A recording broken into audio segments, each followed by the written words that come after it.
Quiero hablar un tema que se llama familia no salva. Wow.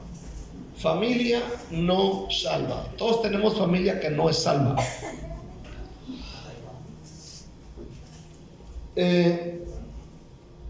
Cuando estoy solo, empiezo a recordar a todos mis hermanos carnales. Me acuerdo cuando jugaba con ellos.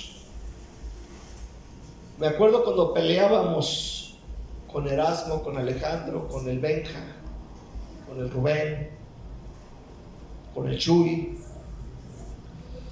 Me acuerdo cuando íbamos al campo a sembrar maíz, cuando íbamos a la huerta de mangos a juntar mangos. Me acuerdo de mis hermanos cuando estaba en casa. Hoy que ya somos adultos, hoy que ya estamos grandes, aunque ya murieron dos de mis hermanos, Lupita y Erasmo, y mi madre también, yo recuerdo a mis hermanos con cariño. No sé si ese sea su caso, pero yo recuerdo a mis hermanos con cariño. Recuerdo los momentos en que dormíamos juntos, desayunábamos juntos, jugábamos, y quisiera que el tiempo regresara. Cuando lo recuerdo, cuando me acuerdo de ellos. Pero lo que me haría más feliz, fíjense bien, lo que me haría más feliz es saber que todos fueran salvos. Y uno de los mayores desafíos que tiene usted y que tengo yo como cristiano es ganar a la familia perdida para Cristo. Yo creo que este es uno de los puntos importantes en nuestra vida, de ganar a nuestra familia que no es salva para Cristo. Y yo quiero predicarte en este día este tema: nuestra familia o la familia no salva. Capítulo 7 dice: después de estas cosas andaba Jesús en Galilea, pues no quería andar en Judea porque los judíos procuraban matarle. Dice, estaba cerca la fiesta de los judíos, la de los tabernáculos, y le dijeron sus hermanos: sal de aquí y vete a Judea para que también tus discípulos vean las obras que haces. Porque ninguno que procura darse a conocer hace algo en secreto. Si estas cosas haces, dicen sus hermanos, manifiéstate al mundo. Porque ni aun sus hermanos creían en él. Note bien en esta noche que en estos versículos que leímos, sus hermanos platican con Jesús, los hermanos de Jesús. Pero termina diciendo nuestro texto: porque ni aun sus hermanos creían en él. Vamos a orar. Padre, te damos gracias en el nombre de Jesús. Yo te ruego, Señor, que tú nos ayudes a entender esta palabra. Dios, abre nuestra mente, nuestro corazón, y enséñanos para poder, Señor, llevar a cabo esta prédica y ponerla por obra, y preocuparnos por nuestra familia que aún vive y que no son salvos. Ayúdanos a tomar carga por ellos. Te lo pedimos en el nombre de Cristo Jesús. Amén. ¿Cuántos de ustedes recuerdan a sus hermanos? ¿Se acuerdan cuando eran pequeños, cuando eran pequeñas y que estaban en la casa? Fueron momentos que yo recuerdo y que quisiera que volvieran. Quisiera que volvieran. Pero la historia ha cambiado. Quiero ver por un momento acerca de la historia de los seres queridos perdidos. El primer hogar que nosotros encontramos en la Biblia, que es el hogar de Adán y Eva, hace mención en el capítulo 4 el nacimiento de Caín y de Abel, aunque en el capítulo 5 dice que Adán y Eva tuvieron más hijos e hijas. Ahora, este hogar de Génesis capítulo 4 fue roto por diferencias sobre Dios y su voluntad. Conoció Adán a su mujer Eva, la cual concibió y dio a luz un hijo, a Caín, y dijo: por voluntad de Jehová he adquirido varón. Después dio a luz a su hermano Abel, y Abel fue pastor de ovejas, y Caín fue labrador de la tierra. Aconteció andando el tiempo que Caín trajo del fruto de la tierra una ofrenda a Jehová, y Abel trajo también de los primogénitos de sus ovejas, de lo más gordo de ellas. Y miró Jehová con agrado a Abel y a su ofrenda, pero no miró con agrado a Caín y a la ofrenda suya. Y se ensañó Caín en gran manera, y decayó su semblante. Entonces Jehová dijo a Caín: ¿por qué te has ensañado? ¿Y por qué ha decaído tu semblante? Si bien hicieres, no serás enaltecido, y si no hicieres bien, el pecado está a la puerta. Con todo esto, a ti será su deseo, y tú te enseñarás de él. Y dijo Caín a su hermano Abel: salgamos al campo. Y aconteció que estando ellos en el campo, Caín se levantó contra su hermano Abel y lo mató. Aquí vemos que se levanta contra su hermano y lo mata. Abel confió en Dios y lo adoró en verdad. Caín trajo sus obras insuficientes, no bíblicas. Y la Biblia dice que Dios no vio a Caín y a la ofrenda suya, que no le agradó. Dios aceptó a Abel y rechazó a Caín en este caso. Por eso Caín mató a su hermano Abel, y como resultado Caín se convirtió en el símbolo de la religión falsa. El libro de Hebreos y el apóstol Juan, y creo que Judas también hace mención sobre Caín. Si va usted a Hebreos capítulo 11, versículo 4, dice la Biblia: por la fe Abel ofreció a Dios más excelente sacrificio que Caín, por lo cual alcanzó testimonio de que era justo, dando Dios testimonio de sus ofrendas, y muerto aún habla por ella. Aquí está hablando de los dos hermanos. Luego el apóstol Juan, en 1 de Juan 3, versículo 12, dice la Biblia que Caín era del maligno. No como Caín, dice, que era del maligno, y mató a su hermano. ¿Y por qué causa le mató? Porque sus obras eran malas y las de su hermano justas. Entonces, la primer familia, el primer hogar, el primer grupo de hermanos en este planeta fue desgarrado por el amor de uno por Dios y el rechazo de Dios por el otro. Aquí vemos, aleluya, en este caso a Abel y a Caín. Y desde entonces los hogares, las familias han estado plagados de odio, de rechazo por la fe en Dios. Si usted se fija, por ejemplo, sucede un caso con Jacob y Esaú. Igual, luego viene en el capítulo 37 de Génesis, viene José y sus hermanos. Y usted puede pasearse por toda la Biblia y mirar, amén, que siempre ha habido rechazo por parte de algunos hacia Dios.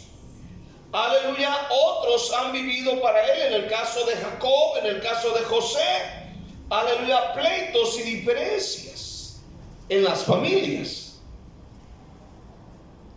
En Juan capítulo 7, versículo 5, amén, la Biblia menciona y dice, amén, que sus hermanos, ni aun sus hermanos, creían en él. Está hablando de sus hermanos, de su familia, de sus hermanos carnales. Fíjese bien. El salmista David, amén, escribió también sobre ello. Lo vamos a ver más adelante. Pero Jesús enseñó claramente que habría división en los hogares de sus seguidores. Escuche bien. Va a haber problemas por causa de nuestra fe. Mateo 10:35, Jesús dijo: porque he venido para poner en disensión al hombre contra su padre, a la hija contra su madre y a la nuera contra su suegra. Bueno, ya no es raro. ¿Cuántos dicen amén? Amén. Y los enemigos del hombre serán los de su casa. Los enemigos de los que siguen a Jesús serán los de la misma casa, el mismo apellido. Luego dice: el que ama a padre o madre más que a mí no es digno de mí. El que ama a hijo o hija más que a mí no es digno de mí. Tremendo el Señor. Entonces Jesús enseñó claramente que habría división en los hogares de sus seguidores. Amén. Va a haber conflictos. En la familia no salva de nosotros, la que no sirve a Dios.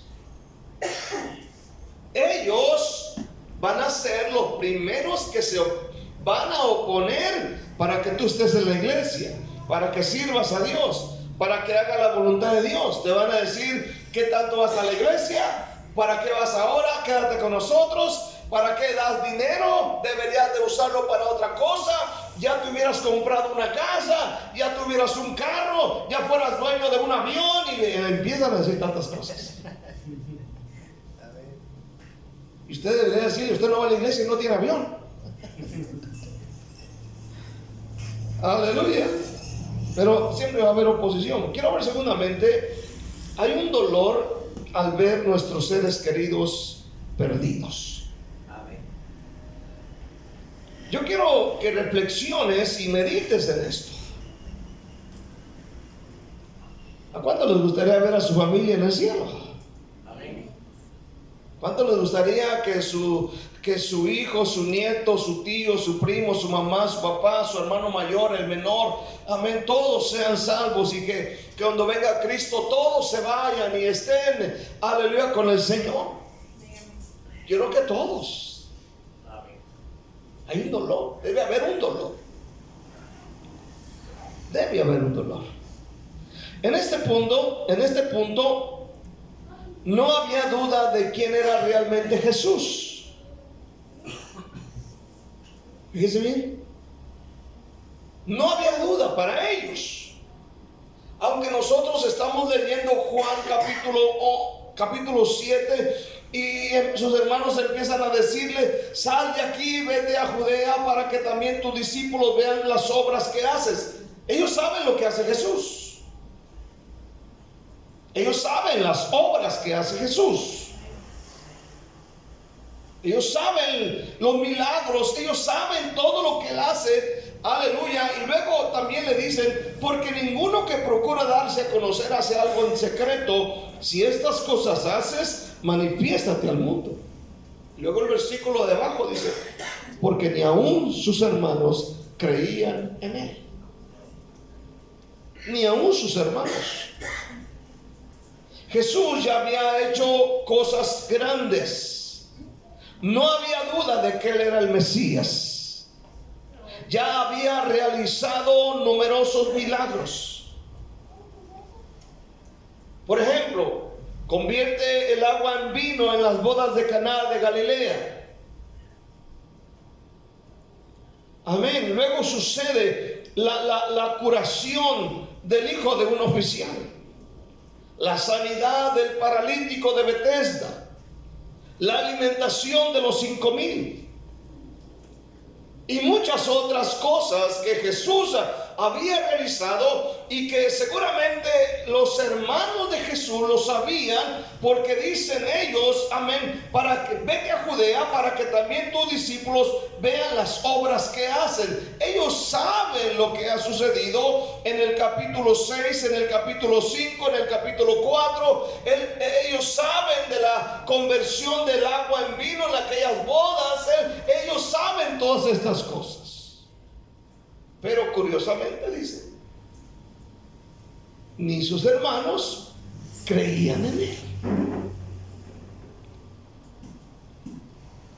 El salmista David escribe un salmo mesiánico en el capítulo 69, versículo 8, y escribe este punto sobre, escucha bien, sobre esta extraña relación. Salmo 69, versículo 8. Dice la palabra de Dios. Salmo 69, 8 dice: extraño he sido para mis hermanos y desconocido para los hijos de mi madre. Fíjate qué tremendo sucede aquí. Hablando de lo que sucedería después, los hermanos de Jesús en este caso no creyeron en él, a pesar de que lo vieron antes de que comenzara su ministerio terrenal durante 30 años. Imagínate vivir a la par de Jesús, vivir en la misma casa de Jesús, mirar el comportamiento de Jesús. Un comportamiento seguramente extraño para muchas personas. Él es perfecto, Él es santo, Él no peca, aleluya. Imagínate ver a Jesús y luego ver en el capítulo 7, versículo 5 de Juan, decir, ni aún sus hermanos creían en Él. ¿Está aquí esta noche? Ni aún sus hermanos creían en Él. Él era perfecto, Él era sin defecto, Él era sin falla, sin pecado. Y sin duda sabían quién era Él. Sabían que José no era su verdadero padre. Ellos seguramente escuchan la historia del embarazo de María, escuchan de la visitación del ángel, escuchan todas estas historias, aleluya, oyen todo lo que sucede, pero dice aquí que ni aún sus hermanos creían en él. O sea, la incredulidad, hermano, es terrible. Es terrible.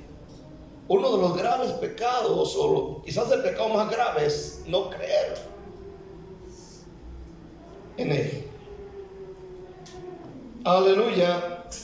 Ellos saben, aleluya, del ángel que habla con José. Ellos saben de la muerte de los niños menores de 2 años muertos por Herodes. Saben esta historia de los magos de Oriente que llegaron a ofrecer estos regalos. Ellos conocen la historia. No creyeron en él a pesar de sus abundantes conversos. Leemos en el capítulo 1 de Juan que él ya tenía varios conversos. Juan 1, versículo 49. Respondiendo Natanael le dijo: Rabí, tú eres el Hijo de Dios, tú eres el Rey de Israel. Aquí vemos a uno de los convertidos, o uno de los primeros convertidos, Natanael. Capítulo 2, versículo 11, dice la Biblia: este principio de señales hizo Jesús en Caná de Galilea y manifestó su gloria, y sus discípulos creyeron en él. Está hablando de las bodas de Caná de Galilea. Amén. Sus discípulos creyeron en él. Luego en el versículo, amén, 23 dice la palabra de Dios: estando en Jerusalén en la fiesta de la Pascua, dice, muchos creyeron en su nombre viendo las señales que hacía. Vemos que creen Natanael, creen otros, creen sus discípulos, y en este versículo nos revela que muchas personas creyeron en su nombre. ¿Está aquí esta noche? Dice que vieron las señales que hacía. Aunque la Biblia no te especifica todas las clases de señales, pero seguramente que era impactante. Y aún con todo ello, dice, sus hermanos no creían en él. Quiero que entiendas esta noche. Mirando todo esto, ¿crees que Jesús no les testificaba de la salvación a su familia? ¿Crees que no les testificaba? Yo creo que sí. ¿Cuántos dicen amén este día? Yo creo que sí les testificaba. Mire, hermano, a veces nosotros tenemos problemas, a veces por vergüenza no le testificamos a nuestra familia. Preferimos mandarle un video de TikTok. Preferimos mandarle un chiste, un video de chiste de YouTube para que se rían un poco. Pero decirle de la salvación, a veces no lo hacemos por vergüenza, o porque tal vez vas a perder su amistad, o porque tal vez en un momento dado ya no te van a ayudar.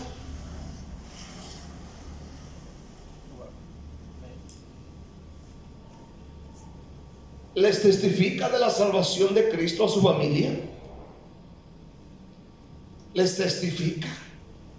Mire, hermano, si nosotros no le testificamos a nuestra familia se puede ir al infierno. Nosotros podemos hacer mucho por nuestra familia. ¿Cuántos dicen amén? ¿Cuántos aman su familia?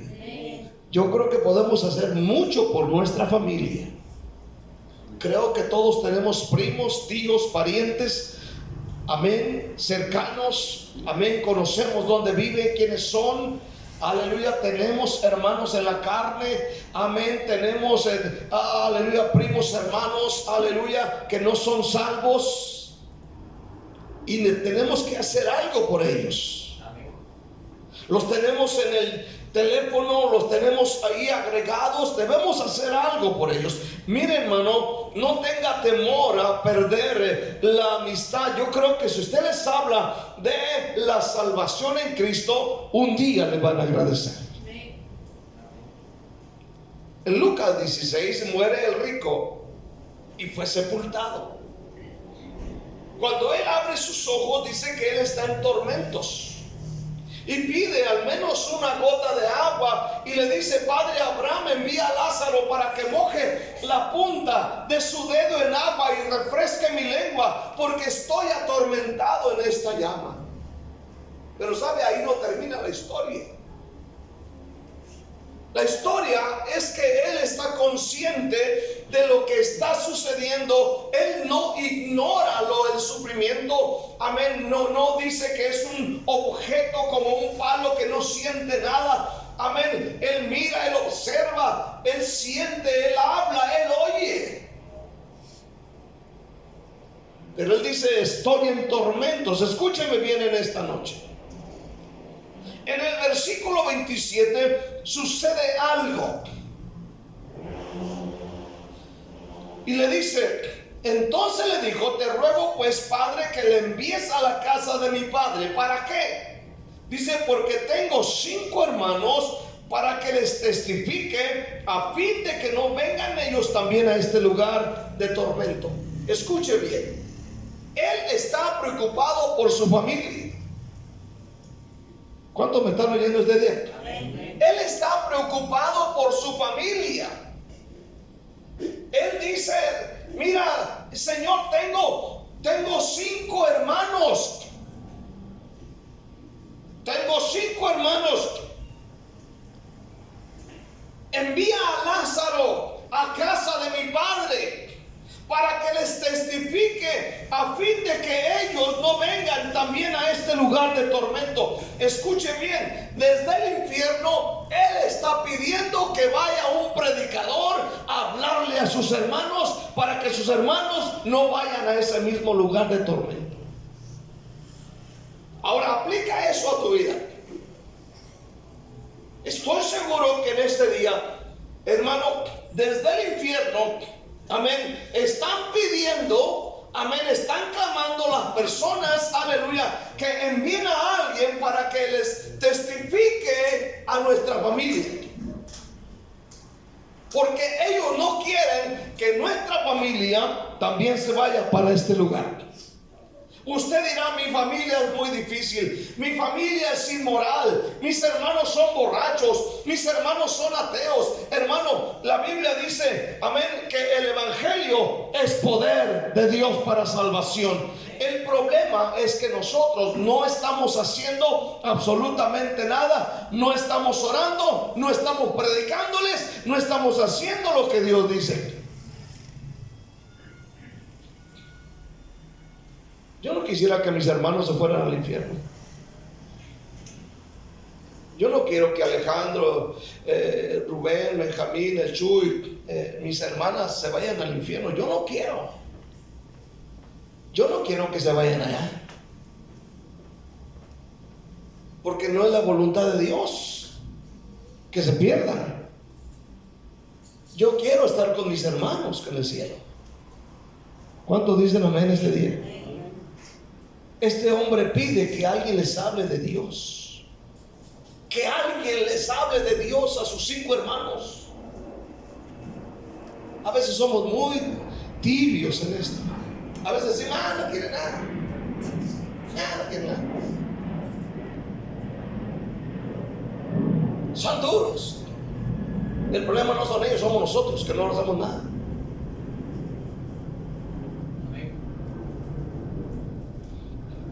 Desde el infierno están pidiendo un predicador. Desde el infierno. Ya no es el pastor que está diciendo: vayan y prediquen el evangelio. Desde el infierno están diciendo: vayan y testifíquenle a mi familia para que no vengan ellos a este lugar. Nuestra familia que se fue sin Dios, que murieron borrachos, que murieron drogados, que murieron cometiendo hechos ilícitos, sin fe, sin esperanza. Ellos están diciendo: que nadie de mi familia venga aquí. ¿Cómo es posible que alguien que está en el infierno tenga más amor que nosotros que estamos vivos en la iglesia?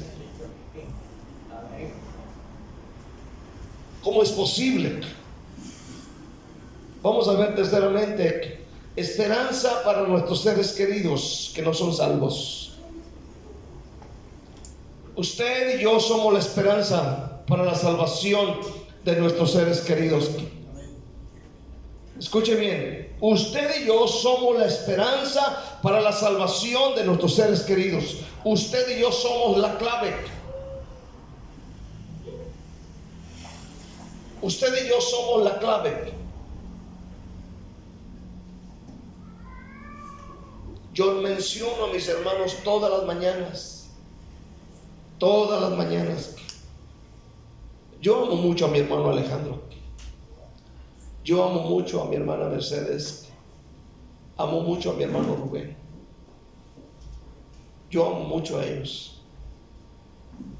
Y mi mayor gozo sería saber que un día se salvaron. Que un día dijeron: Jesús, sé mi Señor.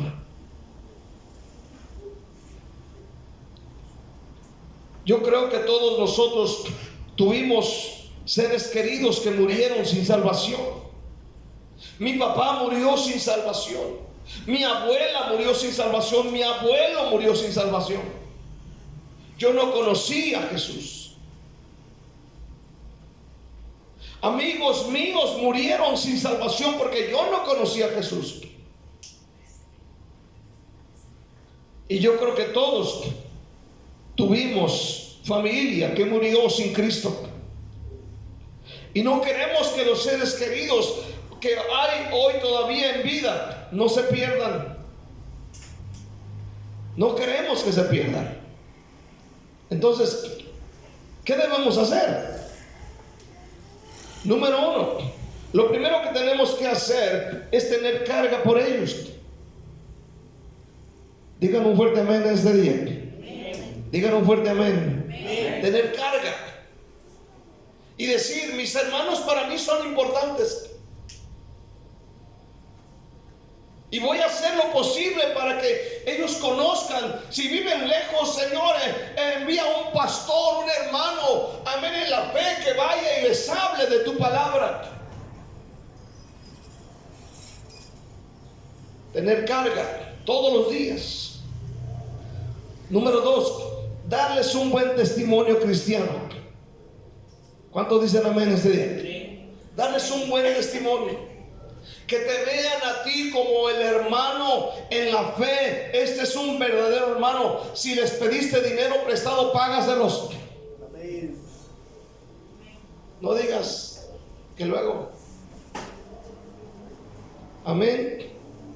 Si los ofendiste, pídeles perdón. Dar buen testimonio. Número 3, testifícales. Siembra la semilla de la palabra de Dios en sus vidas y corazones. Número 4, ora por salvación de ellos todos los días. Ora por salvación de ellos. Vienen aquí a tu mente, los tienes apuntados. Ora por ellos por salvación. Amén. No ores, a veces estamos orando para que Dios le dé un mejor trabajo, porque nos conviene. ¿Cuánto dicen amén? Nos van a dar dinero, nos van a prestar.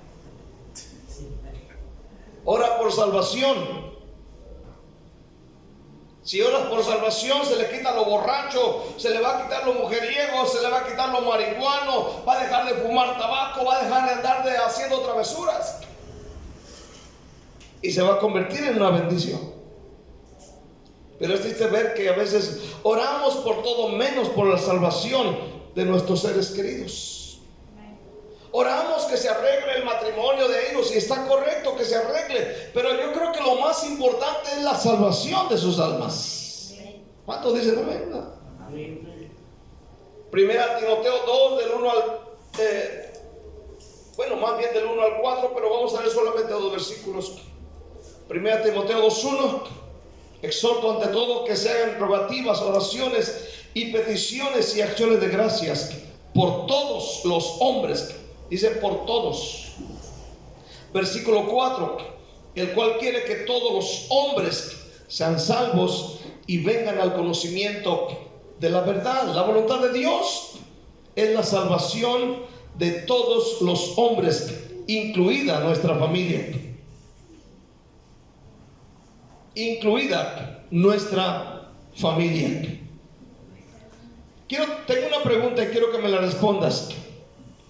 ¿A dónde te gustaría que se fuera tu familia cuando partan de este mundo? ¿A dónde te gustaría que se fuera? ¿A dónde? Al cielo, ¿verdad? Que no se vayan al infierno. El único que quiere que se vayan al infierno es el diablo. Y yo no creo que tú quieras que tu familia se vaya al infierno. Eres hermano. ¿Cuántos dicen amén? Eres cristiano. Quiero cerrar en esta noche, hermano. Eventualmente, en algún momento, los hermanos de Jesús creyeron en él.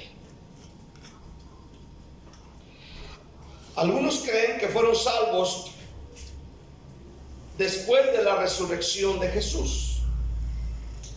Porque en Hechos 1, versículo 12 al 14, hace mención, después de la resurrección de Jesús, ellos están con los discípulos, aleluya, y están María y los hermanos de Jesús.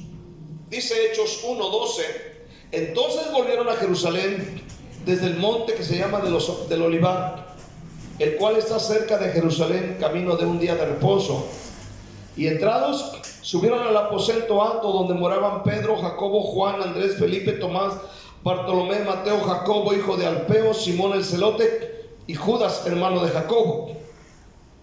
Todos estos perseveraban unánimes en oración y ruego con las mujeres y con María, la madre de Jesús, y con sus hermanos. Ahora aquí están los hermanos. Están orando, están reunidos con los demás apóstoles, con las demás mujeres, entre ellas la madre de Jesús. Y ahora aquí están sus hermanos. Cuando el capítulo 7, versículo 5 dice que ni aún sus hermanos creían en él, pero ahora ya están en el aposento alto y están orando. Quiere decir que se convirtieron al Señor. Ellos se salvaron. Escuche esto. Si Jesús no vio a sus propios hermanos salvos durante su ministerio terrenal, no te desanimes. Sigue orando. Tal vez cuando usted se muera, ese día se convierten y se salvan. Hay esperanza. ¿Cuántos dicen amén? En su velorio se convierten a Cristo. Pero no queremos eso. Cuando dicen amén, queremos que en vida enterarnos que se salvaron, que vinieron a los pies de Cristo. Por eso esa familia que amamos. ¿Cuántos aman su familia? Amén. Amamos nuestra familia y queremos que se vayan con nosotros al cielo. Aunque en vida, jovencitos, o en la casa peleamos, discutimos, nos agarramos de la greña, chismeamos, nos alejamos, nos enojamos, pero queremos que se vayan al cielo. ¿Cuántos se peleaban con sus hermanos? Amén. ¿O usted era bien santito? No, usted era bien peleonero y bien peleonera. Hasta la fecha, ¿cuántos dicen amén? Amén. Pero queremos que se vayan al cielo. Que se vayan. Amén. Siga testificando, siga orando por sus seres queridos. Dios es capaz de ayudarte a ganar a tus seres queridos para que se vayan al cielo. Amén. Yo quiero que se salve mi familia. Yo creo que uno de los mayores gozos es enterarme que mi hermano, mi hermana se entregaron a Cristo y ya están sirviendo a Dios en alguna iglesia o tal vez en la misma iglesia de nuestra congregación, pero se salvaron. Para mí ese sería uno de los mayores gozos y alegrías. Seguiré orando por mi hermano Alejandro. Yo amo mucho a mi hermano Alejandro, amo mucho al Chuy, a la Meche, a la Ida, a la Imelda, a la Mili, al Pedro, al Benja. Los amo, los quiero mucho. Son mis hermanos. Amén. Aunque de niños peleamos y discutimos y lo que usted quiera, pero es mi familia. Y yo amo mi familia. Y quiero que se vayan conmigo al cielo. Y no le hace que ya sigamos peleando, pero que estemos juntos. Que ninguno se vaya al infierno. Que ninguno se esté lamentando como el rico. Envía a alguien que moje la punta de su dedo en agua, porque estoy atormentado en esta llama. Que ninguno de ellos se vaya. Que ninguno se pierda. Que todos, como dijo Pedro, todos procedan al arrepentimiento. ¿Cuántos dicen amén? Vamos a orar por nuestra familia. Vamos a decirle: Dios, ayúdame a tener carga por mi familia. Hermanos, tíos, primos, abuelos, padres que no son salvos. Señor, sálvalos. Y tomar carga todos los días, todos los días, todos los días. No sabes lo que tu oración puede ser. Predícales cuando tengan la oportunidad. Envíale la invitación al avivamiento. Dales un texto de la palabra de Dios. Amén. Que ellos conozcan al que murió por nosotros en la cruz del Calvario. Dale un aplauso bien fuerte a nuestro Dios. Vamos a